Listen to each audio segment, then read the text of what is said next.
Hello ਦੋਸਤੋ, ਤੁਹਾਡਾ ਸਾਰਿਆਂ ਦਾ ਸਾਡੇ ਇਸ ਚੈਨਲ ਜਨਰਲ ਨੌਲੇਜ ਵਿਲਾ ਉੱਪਰ ਬਹੁਤ ਸਵਾਗਤ ਹੈ। ਤਾਂ ਦੋਸਤੋ, ਆਖਿਰਕਾਰ 12ਵੀਂ ਪਾਸ ਜਾਣੀ 12th ਪਾਸ ਜੋ ਕੈਂਡੀਡੇਟਸ ਲਈ ਇੱਕ ਵੱਡੇ ਪੱਧਰ 'ਤੇ ਜਿਹੜੀ ਪੰਜਾਬ ਵਿੱਚ ਨੌਕਰੀਆਂ ਕੱਢ ਦਿੱਤੀਆਂ ਗਈਆਂ ਨੇ। ਇਹ ਜਿਹੜੀਆਂ ਨੌਕਰੀਆਂ ਨੇ ਜੀ, ਜੇਲ੍ਹ ਪੁਲਿਸ ਦੇ ਵਿੱਚ ਜੋ ਕੱਢੀਆਂ ਗਈਆਂ ਨੇ, ਅਤੇ ਇਹਨਾਂ ਦੇ ਲਈ ਜੋ ਆਫੀਸ਼ੀਅਲ ਨੋਟੀਫਿਕੇਸ਼ਨ ਵੀ ਜਾਰੀ ਕਰ ਦਿੱਤਾ ਗਿਆ ਹੈ।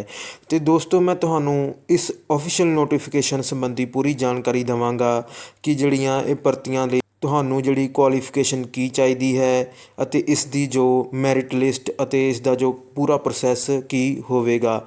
ਤਾਂ ਦੋਸਤੋ, ਮੈਂ ਤੁਹਾਨੂੰ ਇਸ ਸੰਬੰਧੀ ਪੂਰੀ ਜਾਣਕਾਰੀ ਦੇਵਾਂ ਇਸ ਤੋਂ ਪਹਿਲਾਂ ਮੈਂ ਚਾਹੁੰਦਾ ਹਾਂ ਕਿ ਜੇਕਰ ਤੁਸੀਂ ਸਾਡੇ ਇਸ ਚੈਨਲ 'ਤੇ ਪਹਿਲੀ ਵਾਰ ਵਿਜ਼ਿਟ ਕੀਤਾ ਹੈ ਤਾਂ ਪਲੀਜ਼ ਸਾਡੇ ਇਸ ਚੈਨਲ ਨੂੰ ਸਬਸਕ੍ਰਾਈਬ ਕਰ ਲਓ ਅਤੇ ਨਾਲ ਦੀ ਨਾਲ ਬੈਲ ਆਈਕਨ ਦਬਾਓ ਤਾਂ ਕਿ ਆਉਣ ਵਾਲੀ ਹਰ ਇੱਕ ਜੋਬ ਬਾਰੇ ਅਪਡੇਟ ਤੁਹਾਨੂੰ ਸਭ ਤੋਂ ਪਹਿਲਾਂ ਅਤੇ ਟਾਈਮ ਟੂ ਟਾਈਮ ਮਿਲ ਸਕੇ।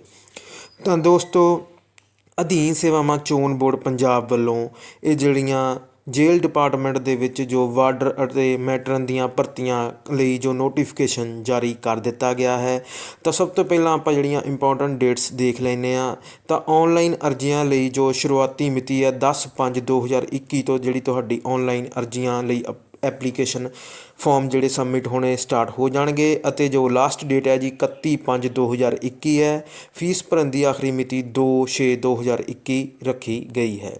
ਨੈਕਸਟ ਆਪਾਂ ਦੇਖ ਲਈਏ ਜੀ, ਜਿਹੜੀ ਵਿੱਦਿਅਕ ਯੋਗਤਾ ਲਈ ਜੋ ਇਹਨਾਂ ਨੇ ਮਿਨੀਮਮ ਸ਼ਰਤ ਕੀ ਰੱਖੀ ਹੈ, ਇਸ ਦੇ ਲਈ ਤੁਹਾਡੀ ਜਿਹੜੀ ਮਿਨੀਮਮ ਕੁਆਲੀਫਿਕੇਸ਼ਨ ਕੀ ਹੋਣੀ ਚਾਹੀਦੀ ਹੈ। ਸਭ ਤੋਂ ਪਹਿਲਾਂ ਆਪਾਂ ਅਸਾਮੀ ਦਾ ਨਾਮ ਦੇਖ ਲਈਏ ਜੀ। ਪਹਿਲੇ ਨੰਬਰ 'ਤੇ ਜਿਹੜੀ ਇਹਨਾਂ ਨੇ ਵਾਰਡਰ ਅਸਾਮੀ ਕੱਢੀ ਹੈ, ਇਸ ਦੇ ਲਈ ਜੋ ਕੇਵਲ ਪੁਰਖ ਉਮੀਦਵਾਰ ਜਾਣੀ ਮੇਲ ਕੈਂਡੀਡੇਟਸ ਹੀ ਜਿਹੜੇ ਆਪਣੇ ਅਪਲਾਈ ਕਰ ਸਕਦੇ ਨੇ।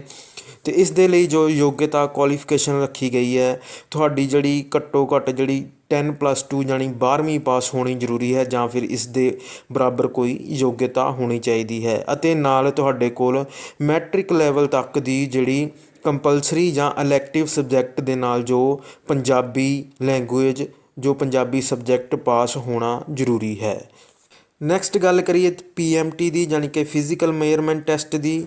ਇਸ ਦੇ ਵਿੱਚ ਇਹਨਾਂ ਨੇ ਦੱਸਿਆ ਕਿ ਤੁਹਾਡੀ ਜਿਹੜੀ ਹਾਈਟ 5 ਫੁੱਟ 7 ਇੰਚ ਹੋਣੀ ਚਾਹੀਦੀ ਹੈ ਘੱਟੋ ਘੱਟ, ਅਤੇ ਜਿਹੜੀ ਡੋਗਰਾਸ ਅਤੇ ਗੋਰਖਾਸ ਦੇ ਲਈ ਜਿਹੜੀ ਹਾਈਟ ਰੱਖੀ ਹੈ 5 ਫੁੱਟ 4.5 ਇੰਚ ਜਿਹੜੀ ਹਾਈਟ ਮਿਨੀਮਮ ਹੋਣੀ ਚਾਹੀਦੀ ਹੈ। ਚੈਸਟ 33 ਇੰਚ ਜਿਹੜੀ ਹੋਣੀ ਚਾਹੀਦੀ ਹੈ, ਅਤੇ ਫੁਲਾ ਕੇ ਜਿਹੜੀ ਤੁਹਾਡੀ ਚੈਸਟ ਹੈ ਜੀ 34.5 ਇੰਚ ਤੱਕ ਜਿਹੜੀ ਜਾਣੀ ਚਾਹੀਦੀ ਹੈ। ਨੈਕਸਟ ਇਹਨਾਂ ਨੇ ਵਿਜ਼ਨ ਬਾਰੇ ਲਿਖਿਆ ਹੈ ਕਿ ਜਿਹੜੀਆਂ ਬੋਥ ਆਈਜ਼ ਜਾਣੀ ਕਿ ਦੋਨਾਂ ਅੱਖਾਂ ਦੀ ਜਿਹੜੀ ਨੋਰਮਲ ਵਿਜ਼ਨ ਤੁਹਾਡੀ ਬਿਲਕੁਲ ਸਹੀ ਹੋਣੀ ਚਾਹੀਦੀ ਹੈ। ਤੁਹਾਨੂੰ ਜਿਹੜਾ ਕਲਰ ਬਲਾਈਂਡਨੈਸ ਦੀ ਜਿਹੜੀ ਬਿਮਾਰੀ ਨਹੀਂ ਹੋਣੀ ਚਾਹੀਦੀ। ਨੈਕਸਟ ਇਹਨਾਂ ਨੇ ਫਿਜ਼ੀਕਲ ਐਫੀਸ਼ੀਐਂਸੀ ਟੈਸਟ ਬਾਰੇ ਦੱਸਿਆ ਹੈ। ਤੁਹਾਡਾ ਜਿਹੜਾ 100 ਮੀਟਰ ਜਿਹੜੀ ਰੇਸ ਹੋਵੇਗੀ, ਤੁਸੀਂ ਇਹਨਾਂ ਨੂੰ ਇਹ ਜਿਹੜੀ ਰੇਸ ਹੈ 15 ਸੈਕਿੰਡ ਦੇ ਵਿੱਚ ਪਾਰ ਕਰਨੀ ਹੋਵੇਗੀ। ਇਸ ਦੇ ਲਈ ਤੁਹਾਨੂੰ ਕੇਵਲ ਇੱਕ ਚਾਂਸ ਮਿਲੇਗਾ। ਨੈਕਸਟ ਹੈਗਾ ਜੀ ਸ਼ਾਟ ਪੁੱਟ 7.26 kg ਦਾ ਹੋਵੇਗਾ, ਯਾਨੀ ਕਿ 16 ਪਾਊਂਡ ਦਾ ਜਿਹੜਾ ਗੋਲਾ ਹੋਵੇਗਾ। ਤੁਹਾਨੂੰ 5.50 ਮੀਟਰ ਤੱਕ ਜਿਹੜਾ ਇਹ ਗੋਲਾ ਸਿੱਟਣਾ ਹੋਵੇਗਾ, ਸ਼ਾਟ ਪੁੱਟ ਜਿਹੜੀ ਸਿੱਟਣੀ ਹੋਵੇਗੀ। ਇਸ ਦੇ ਲਈ ਤੁਹਾਨੂੰ 3 ਚਾਂਸ ਮਿਲਣਗੇ। ਰੋਪ ਕਲਿੰਬਿੰਗ ਜਾਣੀ ਕਿ ਤੁਹਾਨੂੰ ਰੱਸਾ ਚੜ੍ਹਨਾ ਪਵੇਗਾ 15 ਫੁੱਟ ਤੱਕ ਦਾ, ਇਸ ਦੇ ਲਈ ਵੀ ਤੁਹਾਨੂੰ ਜਿਹੜੇ 3 ਚਾਂਸਸ ਮਿਲਣਗੇ। ਨੈਕਸਟ ਆ ਜੀ ਐਕਸ ਸਰਵਿਸਮੈਨ ਦੇ ਲਈ ਇਹਨਾਂ ਨੇ ਜਿਹੜੀ ਕ੍ਰਾਈਟੇਰੀਆ ਫਿਜ਼ੀਕਲ ਟੈਸਟ ਦਾ ਅਲੱਗ ਰੱਖਿਆ ਹੈ। 100 ਮੀਟਰ ਰਨ ਇਹਨਾਂ ਨੇ ਜਿਹੜੀ 17.5 ਜਿਹੜੀ ਸੈਕਿੰਡ ਦੇ ਵਿੱਚ ਕਰਨੀ ਹੈ। ਸ਼ਾਟ ਪੁੱਟ ਜਿਹੜਾ ਇਹਨਾਂ ਨੇ 5 ਮੀਟਰ ਤੱਕ ਸੁੱਟਣਾ ਹੈ, ਅਤੇ ਰੋਪ ਕਲਿੰਬਿੰਗ ਜਿਹੜੀ 12 ਫੁੱਟ ਦੀ ਕਰਨੀ ਹੈ। ਨੈਕਸਟ ਗੱਲ ਕਰੀਏ ਜੀ ਮੈਟਰਨ ਅਸਾਮੀਆਂ ਦੀ, ਅਤੇ ਇਸ ਦੇ ਲਈ ਕੇਵਲ ਇਸਤਰੀਆਂ ਹੀ ਜਿਹੜੀਆਂ ਫੀਮੇਲ ਕੈਂਡੀਡੇਟਸ ਹੀ ਅਪਲਾਈ ਕਰ ਸਕਦੀਆਂ ਨੇ। ਇਸ ਦੇ ਲਈ ਵੀ ਜਿਹੜੀ ਕੁਆਲੀਫਿਕੇਸ਼ਨ ਹੈ ਘੱਟ ਤੋਂ ਘੱਟ ਜਿਹੜੀ 10+2 ਹੋਣੀ ਚਾਹੀਦੀ ਹੈ, ਜਾਂ ਫਿਰ ਇਸ ਦੇ ਬਰਾਬਰ ਕੋਈ ਜਿਹੜੀ ਯੋਗਤਾ ਹੋਣੀ ਚਾਹੀਦੀ ਹੈ, ਅਤੇ ਜਿਸ ਦੇ ਵਿੱਚ ਤੁਹਾਡੀ ਜਿਹੜੀ ਮੈਟ੍ਰਿਕ ਲੈਵਲ ਤੱਕ ਦੀ ਪੰਜਾਬੀ ਵੀ ਜਿਹੜੀ ਪਾਸ ਹੋਣੀ ਜ਼ਰੂਰੀ ਹੈ। ਇਸ ਦੇ PMT ਦੀ ਗੱਲ ਕਰੀਏ ਤਾਂ ਕੁੜੀਆਂ ਦੇ ਲਈ ਜਿਹੜੀ ਮਿਨੀਮਮ ਹਾਈਟ ਰੱਖੀ ਹੈ ਜੀ 5 ਫੁੱਟ 3 ਇੰਚ, ਅਤੇ ਵੇਟ ਘੱਟੋ ਘੱਟ ਜਿਹੜਾ 50 ਕਿਲੋਗ੍ਰਾਮ ਜਿਹੜਾ ਹੋਣਾ ਚਾਹੀਦਾ ਹੈ, ਜਾਂ ਫਿਰ ਇਸ ਤੋਂ ਜਿਹੜਾ ਉੱਪਰ ਹੋਣਾ ਚਾਹੀਦਾ ਹੈ। ਵਿਜ਼ਨ ਤੁਹਾਡੀ ਜਿਹੜੀ ਨੋਰਮਲ ਹੋਣੀ ਚਾਹੀਦੀ ਹੈ ਦੋਨਾਂ ਅੱਖਾਂ ਦੀ, ਅਤੇ ਤੁਹਾਨੂੰ ਜਿਹੜਾ ਕਲਰ ਬਲਾਈਂਡਨੈਸ ਬਿਮਾਰੀ ਨਹੀਂ ਹੋਣੀ ਚਾਹੀਦੀ। ਅਤੇ ਨੈਕਸਟ ਆ ਜੀ ਇਹਨਾਂ ਨੇ PET ਬਾਰੇ ਦੱਸਿਆ ਹੈ ਜੀ। 100 ਮੀਟਰ ਰਨ ਤੁਸੀਂ 18.5 ਸੈਕਿੰਡ ਦੇ ਵਿੱਚ ਕਰਨੀ ਹੈ, ਕੇਵਲ ਇੱਕ ਚਾਂਸ ਮਿਲੇਗਾ। ਸ਼ਾਟ ਪੁੱਟ ਹੈ ਜੀ 5.443 kg ਜਾਣੀ 12 ਪਾਉਂਡ ਦਾ ਹੋਵੇਗਾ। 4 ਮੀਟਰ ਤੱਕ ਤੁਸੀਂ ਸਿੱਟਣਾ ਹੈ ਜੀ, 3 ਚਾਂਸ ਮਿਲਣਗੇ। ਰੋਪ ਕਲਾਈਮਿੰਗ ਦੇ ਵਿੱਚ 12 ਫੁੱਟ ਜਿਹੜਾ ਤੁਸੀਂ ਰੱਸਾ ਚੜ੍ਹਨਾ ਹੈ, 3 ਚਾਂਸ ਮਿਲਣਗੇ। ਅਤੇ ਦੋਸਤੋ ਇਹ ਸੀ ਜਿਹੜਾ ਕੁੜੀਆਂ ਦਾ ਜੋ ਫੀਮੇਲ ਕੈਂਡੀਡੇਟਸ ਲਈ ਫਿਜ਼ੀਕਲ ਐਫੀਸ਼ੀਐਂਸ ਟੈਸਟ ਦਾ ਜੋ ਕ੍ਰਾਈਟੇਰੀਆ ਸੀ। ਇਸ ਦੇ ਵਿੱਚ ਵੀ ਜਿਹੜਾ ਇਹਨਾਂ ਨੇ ਐਕਸ ਸਰਵਿਸ ਵੀਮਨ ਦੇ ਲਈ ਰੱਖਿਆ ਹੈ ਜੀ ਇੱਕ ਅਲੱਗ ਕ੍ਰਾਈਟੇਰੀਆ। 100 ਮੀਟਰ ਰਨ ਤੁਸੀਂ 20 ਸੈਕਿੰਡਸ ਦੇ ਵਿੱਚ ਕਰਨੀ ਹੈ। ਸ਼ਾਟ ਪੁੱਟ ਜਾਣੀ ਕਿ 12 ਪਾਉਂਡ ਦਾ ਜਿਹੜਾ 3.5 ਮੀਟਰਸ ਤੱਕ ਸੁੱਟਣਾ ਹੈ, 3 ਚਾਂਸ ਮਿਲਣਗੇ। ਰੋਪ ਕਲਾਈਮਿੰਗ ਦੇ ਲਈ 10 ਫੁੱਟ ਤੱਕ ਤੁਸੀਂ ਚੜ੍ਹਨਾ ਹੈ ਜੀ, 3 ਚਾਂਸਸ ਜਿਹੜਾ ਮਿਲਣਗੇ। ਨੈਕਸਟ ਤੁਸੀਂ ਆਪਣੀ ਸਕਰੀਨ ਉੱਪਰ ਦੇਖ ਸਕਦੇ ਹੋ ਕਿ ਜਿਹੜੀ ਅਸਾਮੀਆਂ ਦੀ ਕੈਟਾਗਰੀ ਵਾਈਜ਼ ਜਿਹੜੀ ਵੰਡ ਹੈ ਉਹ ਕਿਸ ਤਰ੍ਹਾਂ ਕੀਤੀ ਗਈ ਹੈ, ਅਤੇ ਤੁਸੀਂ ਦੇਖ ਲੈਣਾ ਹੈ ਜੀ ਇਸ ਨੂੰ ਚੰਗੀ ਤਰ੍ਹਾਂ। ਫਿਰ ਇਸ ਨੂੰ ਚੰਗੀ ਤਰ੍ਹਾਂ ਦੇਖ ਕੇ ਹੀ ਆਪਣੇ ਜਿਹੜੀ ਕੈਟਾਗਰੀ ਵਾਈਜ਼ ਤੁਸੀਂ ਇਹਨਾਂ ਪੋਸਟਾਂ ਵਾਸਤੇ ਅਪਲਾਈ ਕਰਨਾ ਹੈ। ਨੈਕਸਟ ਗੱਲ ਕਰੀਏ ਤਨਖਾਹ ਦੀ, ਤਾਂ ਤੁਹਾਡੀ ਜਿਹੜੀ 19,900 ਰੁਪਏ ਜਿਹੜੀ ਸਟਾਰਟਿੰਗ ਜਿਹੜੀ ਤਨਖਾਹ ਲੱਗੇਗੀ। ਉਮਰ ਸੀਮਾ ਦੀ ਗੱਲ ਕਰੀਏ ਤਾਂ ਜਨਰਲ ਕੈਟਾਗਰੀ ਵਾਸਤੇ ਜਿਹੜੀ 18 ਤੋਂ 27 ਸਾਲ ਰੱਖੀ ਹੈ ਜੀ, ਅਤੇ government employee of Punjab and central government ਦੇ ਵਾਸਤੇ ਉੱਪਰਲੀ ਏਜ ਜਿਹੜੀ ਰੱਖੀ ਹੈ ਜੀ 45 ਸਾਲ ਤੋਂ ਵੱਧ ਨਹੀਂ ਹੋਣੀ ਚਾਹੀਦੀ। ਨੈਕਸਟ ਜੀ SC ਅਤੇ ਬੈਕਵਰਡ ਕਲਾਸ ਦੇ ਲਈ ਜੋ ਏਜ ਲਿਮਿਟ ਰੱਖੀ ਹੈ 32 ਸਾਲ ਦੀ ਰੱਖੀ ਹੈ।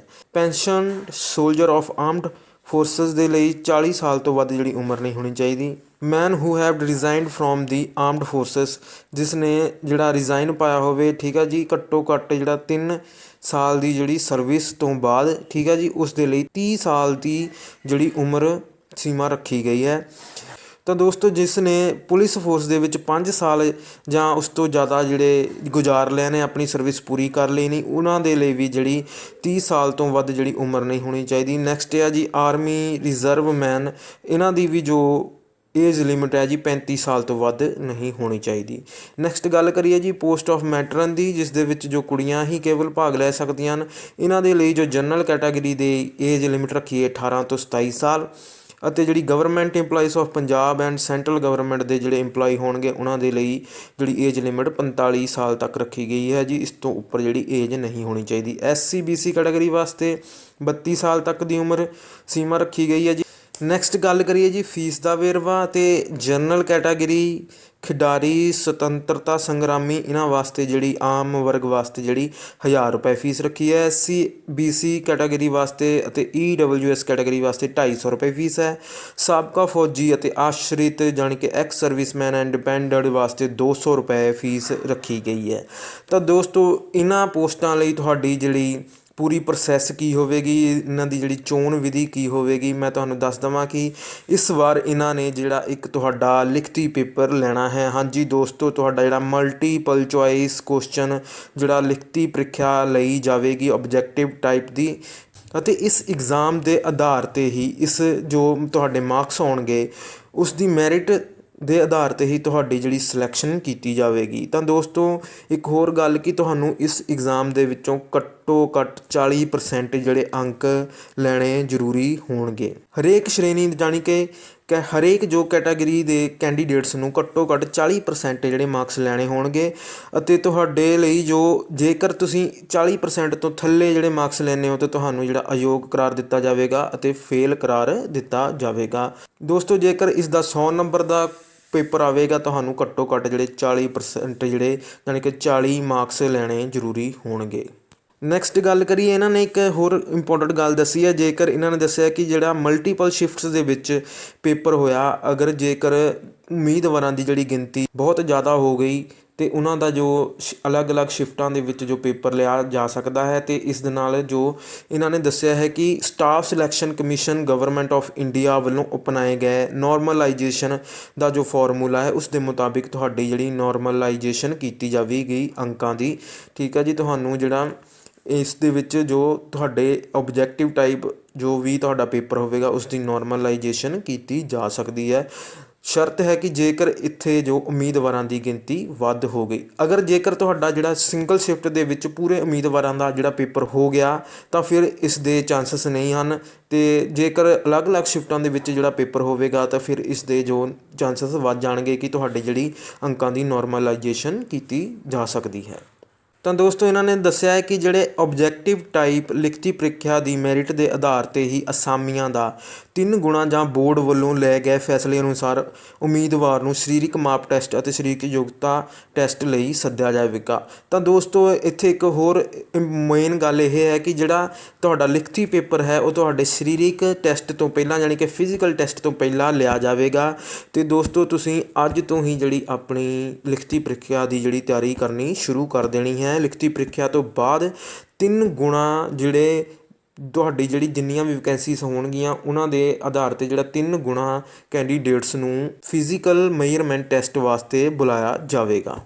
ਅਤੇ ਉਸ ਤੋਂ ਬਾਅਦ ਜਿਹੜਾ ਹੋਰ ਇਹਨਾਂ ਨੇ ਦੱਸਿਆ ਕਿ ਜਿਹੜਾ ਵੀ ਇਹ ਫਿਜ਼ੀਕਲ ਟੈਸਟ ਪਾਸ ਕਰੇਗਾ ਕਾਉਂਸਲਿੰਗ ਵਾਸਤੇ ਬੁਲਾਇਆ ਜਾਵੇਗਾ, ਉਸ ਦੇ ਜੋ ਡਾਕੂਮੈਂਟ ਉਹ ਵੈਰੀਫਾਈਡ ਕੀਤੇ ਜਾਣਗੇ ਅਤੇ ਨੈਕਸਟ ਜਿਹੜੀ ਲਿਖਤੀ ਪ੍ਰੀਖਿਆ ਦੇ ਆਧਾਰ 'ਤੇ ਹੀ ਜਿਹੜਾ ਸਾਰਾ ਤੁਹਾਡਾ ਜਿਹੜੀ ਮੈਰਿਟ ਲਿਸਟ ਬਣੇਗੀ ਅਤੇ ਤੁਹਾਡੀ ਚੋਣ ਕੀਤੀ ਜਾਵੇਗੀ। ਤਾਂ ਦੋਸਤੋ ਤੁਸੀਂ ਇਹਨਾਂ ਦੀ ਜਿਹੜੀ ਆਫੀਸ਼ੀਅਲ ਵੈਬਸਾਈਟ ਹੈਗੀ ਹੈ ਜੀ ssb.punjab.gov.in ਇੱਥੇ ਜਾ ਕੇ ਇਹਨਾਂ ਪੋਸਟਾਂ ਵਾਸਤੇ ਅਪਲਾਈ ਕਰਨਾ ਹੈ। ਅਤੇ ਜਦੋਂ ਵੀ ਇਹ ਜਿਹੜਾ ਲਿੰਕ ਐਕਟੀਵੇਟ ਹੁੰਦਾ ਹੈ ਮੈਂ ਤੁਹਾਨੂੰ ਦੱਸਾਂਗਾ ਕਿ ਕਿਵੇਂ ਇਹਨਾਂ ਪੋਸਟਾਂ ਵਾਸਤੇ ਅਪਲਾਈ ਕਰਨਾ ਹੈ ਅਤੇ ਕਿਵੇਂ ਤੁਸੀਂ ਆਪਣਾ ਜਿਹੜਾ ਸਾਰਾ ਸਹੀ ਫਾਰਮ ਫਿਲ ਕਰਨਾ ਹੈ।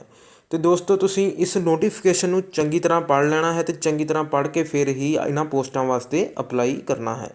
ਤਾਂ ਦੋਸਤੋ ਇਹ ਸੀ ਪੰਜਾਬ ਜੇਲ੍ਹ ਵਾਰਡਰ ਅਤੇ ਮੈਟਰਨ ਦੀਆਂ ਭਰਤੀਆਂ ਬਾਰੇ ਪੂਰਾ ਨੋਟੀਫਿਕੇਸ਼ਨ। ਅਤੇ ਤੁਸੀਂ ਹੋਰਨਾਂ ਜੋਬਸ ਵਾਸਤੇ ਤੁਸੀਂ ਸਾਡੇ ਇਸ ਚੈਨਲ ਨੂੰ ਲਗਾਤਾਰ ਦੇਖਦੇ ਰਹੋ ਅਤੇ ਸਾਡੇ ਇਸ ਚੈਨਲ ਨੂੰ ਸਬਸਕ੍ਰਾਈਬ ਕਰਨਾ ਨਾ ਭੁੱਲਿਓ। Thank you.